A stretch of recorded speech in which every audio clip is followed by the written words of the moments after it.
Yeah. Well, thank you all for being here. I'm so grateful that you've come down for Sunday school. So you may recall that last week we watched the video of Ken Sherb, the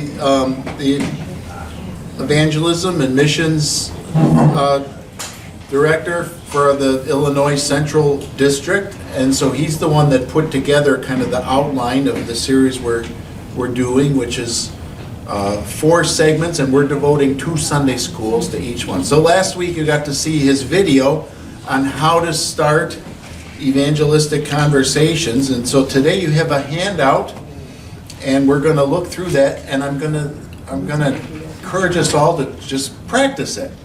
So we'll take a stab at it. So let's just look at the preliminaries first. Beginning an evangelistic conversation. So today we're not getting into like how you tell the person about Jesus or anything. It's just trying to get into a conversation where spiritual things are going to happen. You're not just talking about what the Packers score was or whether we're supposed to have snow this afternoon, but something where you might have an occasion to plant seeds of the gospel. That's the goal when you meet with people.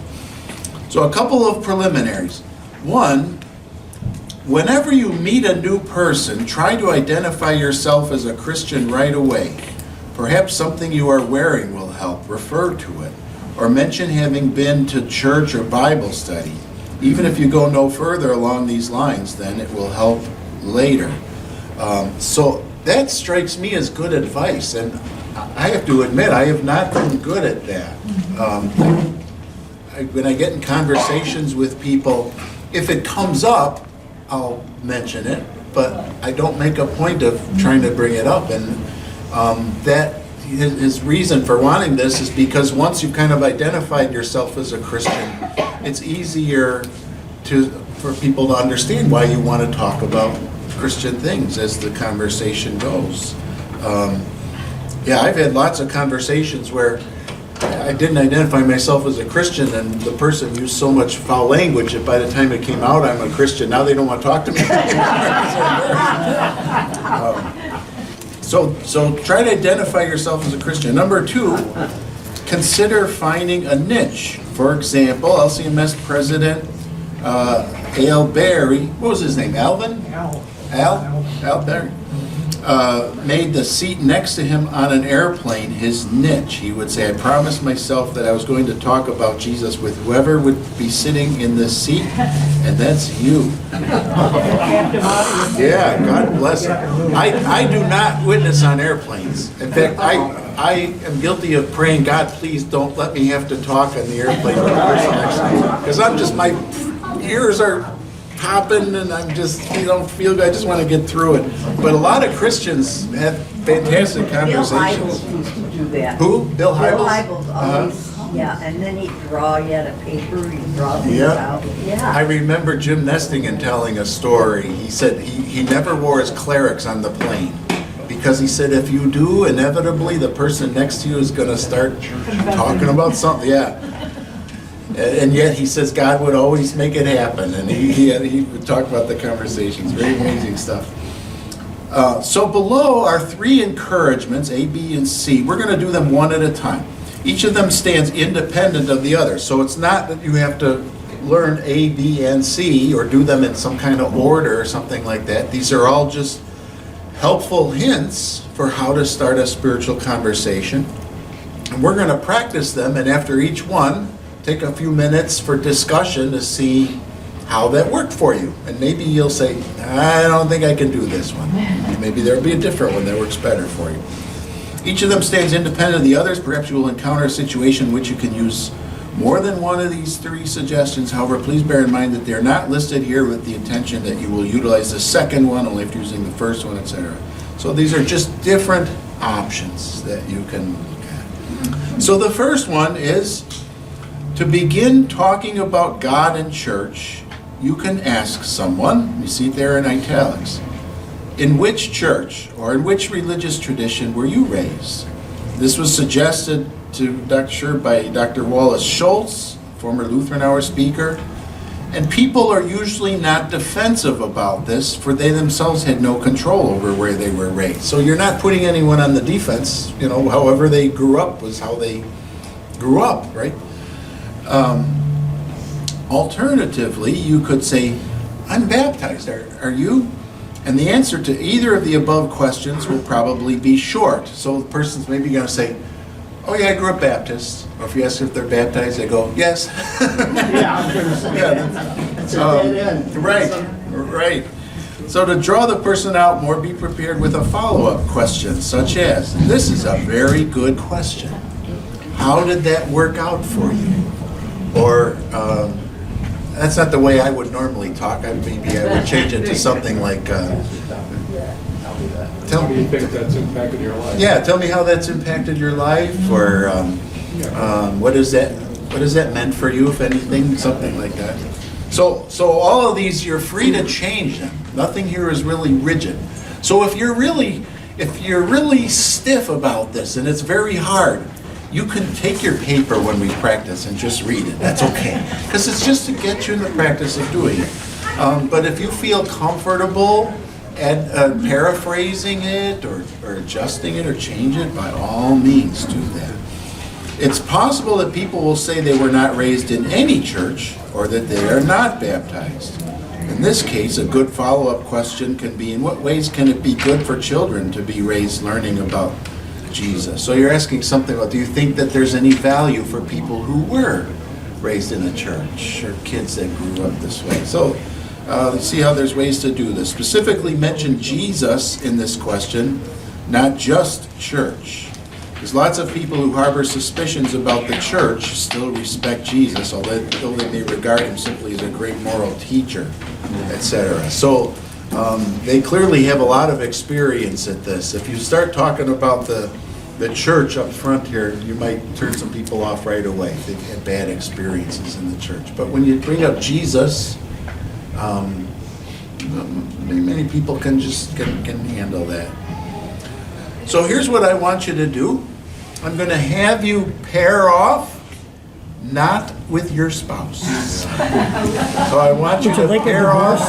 You're going to pair off with somebody that you don't intimately know real well. It's a little more of a stranger to you. And so I'll give you a setting to start with. So imagine you're in the doctor's office. And you are next to another person sitting in the waiting room. You two are the only ones there, and you're just waiting and waiting. And the person says, boy, there's a lot of stuff going on in the news these days, isn't it? Okay, so that's kind of your lead-in. Now I want you to think of an answer where you can identify yourself as a Christian. Or if you have some clothing, here's a plug for Peter. He's getting us some more polo shirts that have the Hope logo on them. And I have a couple, and I've told Dawn many times that, why didn't I get more of these? They're really comfortable. So this is my chance.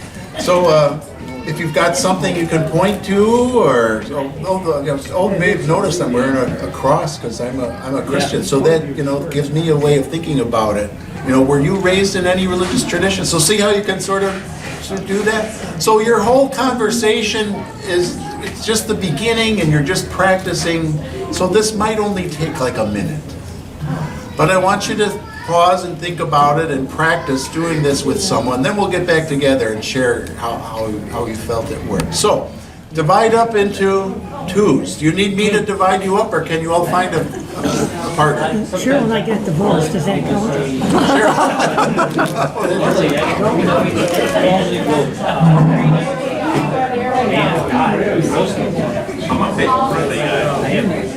More interactions than when you're here with women.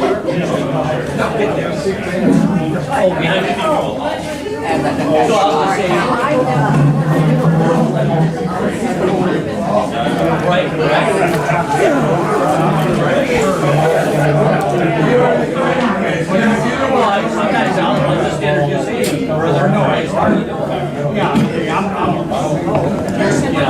kind of thing.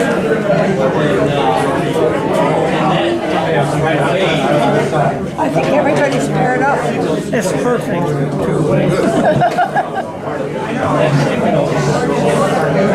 We've already discussed it before we got married. Before we got married. We did. Yeah. And then we went to several different churches to see which one we wanted to join. But then we landed on the Methodist Church. But then the Lutheran Church was a Welsh church in our neighborhood. And they had a school. So we wanted our kids to go to Christian school. Yeah, that's a good reason. Yeah. Just a few more seconds. What?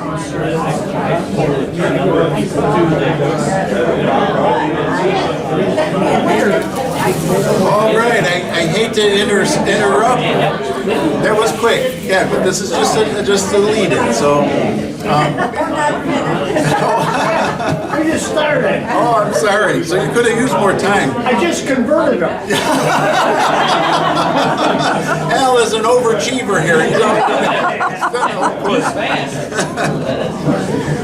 Okay. Would anybody like to share maybe something particular about their technique? How did they do this? What words did you use? Yes. We're sitting in the doctor's office, and Gary was with me, hurt, his back hurt, my neck hurt. He was going, boy, there's a lot going on in the world. And I said, yeah, better get yourself ready. Yes. Yeah, please pause the conversations now. We're back in the group session. Please pause. Okay, Tammy has the floor. Gary and I are sitting in the doctor's office. Better get the mallet. Jim set me up to listen up. Thank you. Gary and I sitting in the doctor's office and complaining about my hurt neck and this hurt back and knees, and we're saying, he said, there's so much going on in the world today. I'm like, yeah, people better get themselves right with Jesus. And he goes, that's for sure. And then he says, imagine, we're here with our hurt neck and hurt back. Imagine what Jesus died for us. Okay. And the suffering he did on the cross. All right. You're going further than we intended today. You're like Al. You guys are fast workers. Yeah, you're right. Yeah. Paul. I couldn't get a word in edgewise. But two of them were wearing crosses, so the conversation. All right. So the cross was an aid. Good. How many of you often wear a cross out in public? We do now. Yeah, we do now. Okay. Good. Good. Anybody else? What was the question? Something about maybe your technique, the words that you used, or the phraseology that you employed to kind of get to your question. Bill? Sometimes when I have just a conversation with somebody, I'll walk up and say, hey brother, how's it going? And they'll be like, brother? And I say, yeah, brother in Christ. That right away, that'll kind of give them Gives you an Give 'em a introduction signal. into, Yeah. Good. Okay, now just let me get a sense from you, this particular technique, identifying yourself as a Christian and asking about the other person's upbringing or being baptized, how does that feel on a comfort level? Put your hands, if like this is a 10, like this is a 1. Everybody hold your hand at your comfort level. Everybody hold your hand where your comfort level was. All right, so some it didn't work so well, which is okay. Others of you, it was pretty comfortable. Okay, let's take a look at B, the second one. So this is another way to approach it. B is open-ended questions, and he gives thanks there to Lee Strobel for permission to use these. How many of you knew, by the way, that Lee Strobel grew up LCMS? He pointed that out last week. I didn't know that. He became an atheist, but when he was a kid, he was LCMS. Yeah, I could tell stories now, but we don't have time. All right, so here's a couple open-ended questions. If you could ask God one question, what would it be? That's a good one, isn't it? Yeah, because that's non-threatening. Person can say, "Oh, I don't believe in God" or something like that, but you can't really get mad at the person, start an argument. If you could ask God one question, what would it be? When others respond to this, here's the key thing: resist, resist, resist. You think it's important to resist? Resist the impulse to offer an immediate answer to what question they state. That's I need to hear that, because I've spent my whole life learning the answers. So that's what I want to do. Oh, well, and that's not a good idea at this point in the conversation. You know, with this war going on now, it'd be easy to ask that question because you have the first sentence is, you know, what do you think about the war? And the next question is, what do you think God would think? Yeah, that's very open-ended. Reel in. Yeah, very open-ended, and gives the person an opportunity to start talking and us a chance to start listening. Listening is the thing that helps create the initial bond, right? The second one is, why would you want to ask him that question? So that's a follow-up. So if you could ask God one question, they come up with a question, then why would you ask God that? And that, now you're starting to get a glimpse into the person. Now it's no longer academic, right? Yeah, I would ask that question because it's always bothered me, you know, that this happened or this, whatever it is. Good. Taken together, these two questions will help to give you a glimpse of a person's spiritual landscape, as it were. Often someone's question or the reason for asking it will raise the subject of human suffering in one way or another. You'll be surprised how often that comes up when you talk to people. If this occurs, express to the person your care and empathy over the suffering as well as you can in the situation. If your conversation partner says things that indicate misunderstandings about the Christian faith, this may not be the best moment to go about correcting such misunderstandings. Do keep them in mind, though, for future conversation. Also, you might bear in mind, it is a category mistake to conclude from the fact of suffering that there is no God. Think of an automobile motor that belches out smoke every time it starts. Something's wrong with the engine, it seems clear, but who would conclude that no one designed and built that engine? And suffering does not contradict the good news of the crucified Christ. So that's for your own sake or for your own well-being. So someone says, you know, why would you ask God? What would you ask God? Why do kids have such a hard time sometimes? Why would you ask them that? You know, because when I was a kid, my dad beat the stuffing out of me every day. You know, you don't want to say, yeah, that's the express thing. Oh, I'm sorry to hear that. But you're connecting now with something personal in that person's life. All right, so let's try that. Get with your partner again, please, and let's try this avenue for starting getting into a conversation. What's the scene? What's the scene? Oh, do you want to see? Oh, yeah, let's see. Look, there we're all. They're launching. Let's turn the game on and let's go.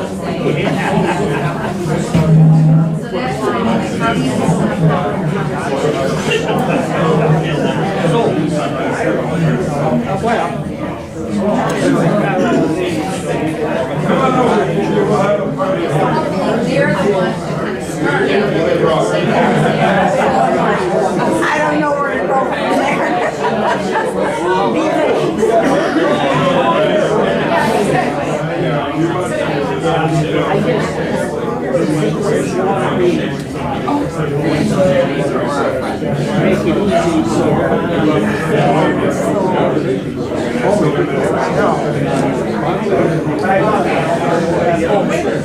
Yeah, like I always would walk up to somebody and say, "Give me back." You know, like, you gotta have some kind of opening for all of that. ended the conversation around We should really talk about how to get that emotional. do you think this is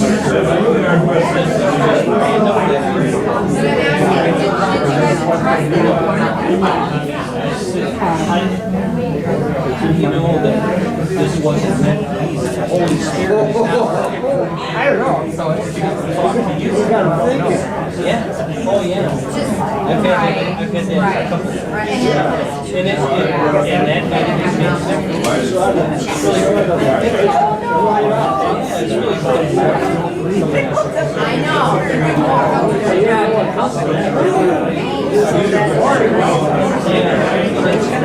Okay, sorry to interrupt again. Let's pause those individual conversations and get back together as a group. I know you want to keep going, but remember the whole purpose of this exercise is just to, just a snippet, just to lead into how to get it started. And so once you're getting it started, I sense that the conversations are going on. So we don't need to do that today. Yes. So is there somebody who would want to share maybe just their phraseology, how they came to ask those questions, or which the way that they put it? Mike? Like the most recent one I had, well, first of all, I pray every morning that God will give me the privilege of entering into spiritual conversation with someone. So then I go to the grocery store and I look for stuff on clearance. That's my hobby.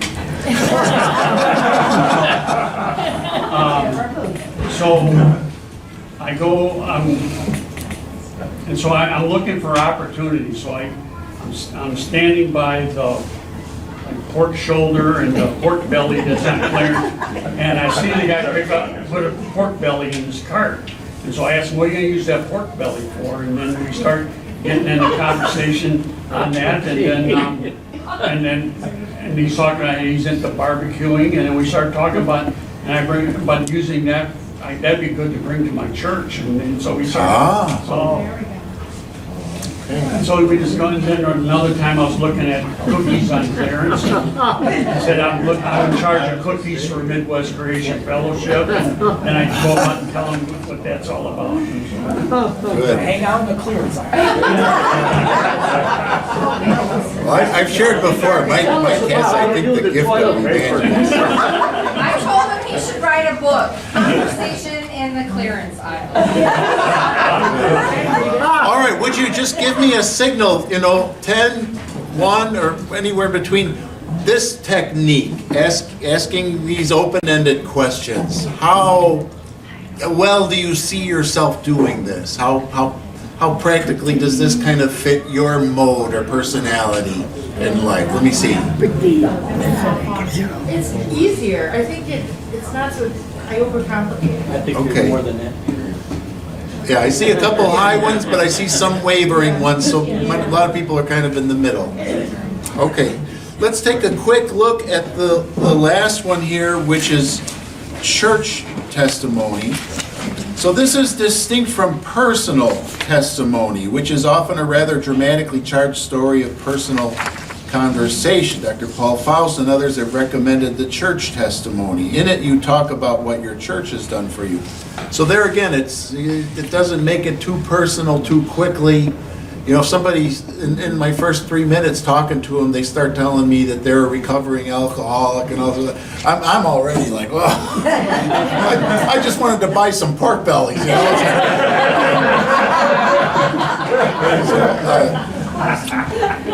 But church testimony is, again, kind of non-threatening. And it's easier for us often to talk about the church, too. Remember I said before, when you bring up church, that brings bad memories for many people. But in this case, your church testimony is simply something that the church has meant to you. And who can argue with that, Even if I hate the church, if someone says, oh, the church helped me just kind of find my way in life, I'm like, oh, good for you, I'm glad.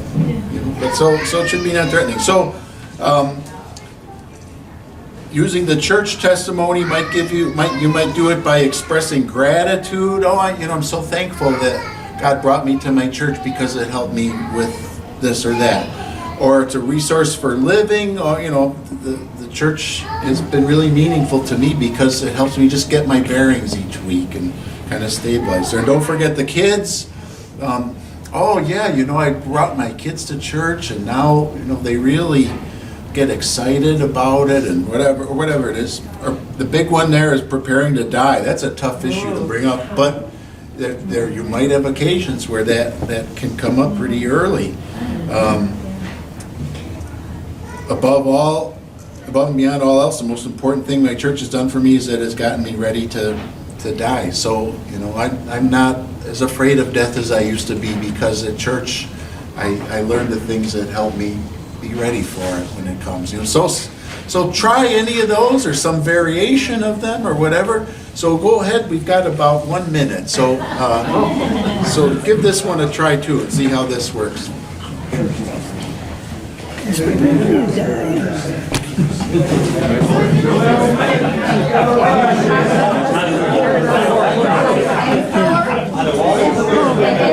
Except we don't know when. I'll bring up this In there? I think it's important. What's this way, 15 years ago, we had to kind of be burning out because I was pretty close. And now, so we because we were saved. No, actually, No, there's no way. I want to be there for you and you want to be there for me. Yeah. So it's going to be very confusing at the time. It might happen with us together. Yeah. And if I'm driving, it's a good possibility. Yeah. The dog, too. Oh, the poor dog.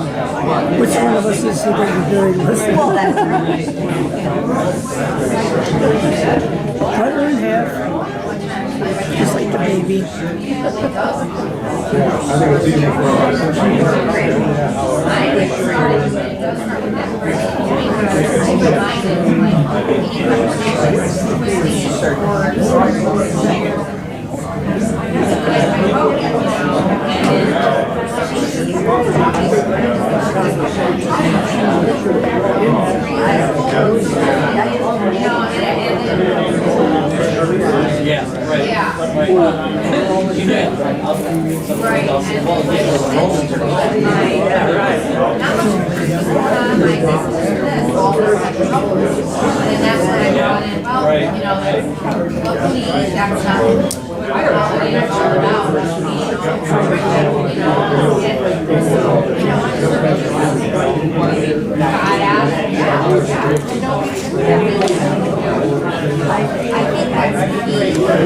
Lee Strobel died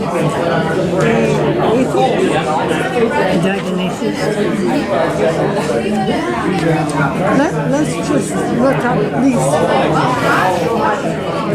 All right, I'm sorry to interrupt again. I'm going to hit the pause button on the individual conversations. We'll come back together as a group again.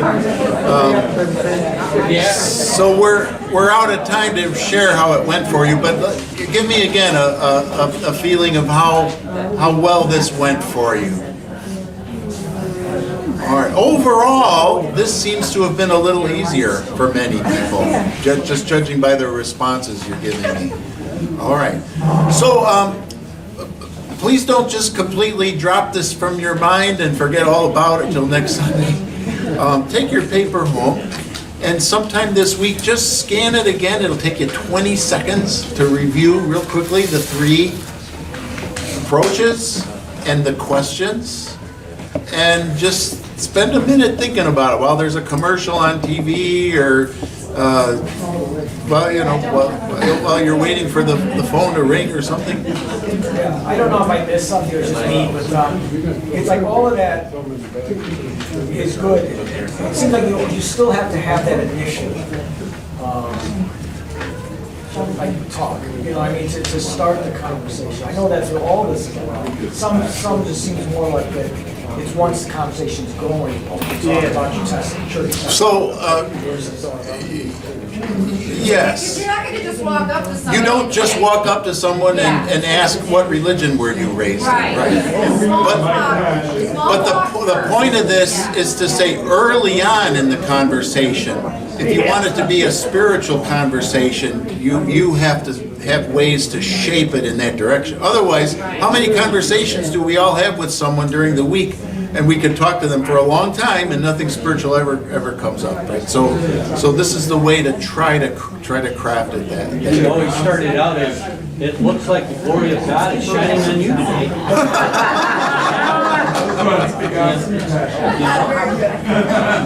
I mean, pretty good. Just a quick observation. We have a quarter of the congregation here right now in Bible class.